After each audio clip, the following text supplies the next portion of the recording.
Je to naozaj nevyhnutné? Spotreba 20 tón maziva ročne len na údržbu dopravníkových pásov. Spoločnosť Heineken nás oslovila s touto požiadavkou a spýtala sa, ako by sme to mohli vyriešiť. Išlo o 600 ložísk, ktoré boli servisované raz týždenne, museli byť mazané a mazanie každého ložiska trvalo 3 minúty. Náš Igubal tím dokázal tento problém vyriešiť použitím náhradného ložiska Igubal. Tieto ložiská nevyžadujú údržbu, sú samomazné a teda žiadne mazanie už nebolo potrebné. Dosiahli sme tak 4 významné výhody. Po prvé, žiadne náklady na údržbu pre 600 pozícií týždenne. Po druhé, žiadne náklady na samotné mazivo. Po tretie, žiadne riziko poruchy.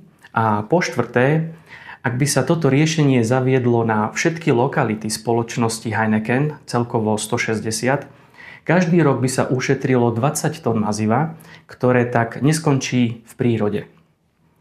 Ak sa aj vy chcete dozvedieť, ako ušetriť čas a peniaze a zároveň pomôcť životnému prostrediu, kliknite na odkaz.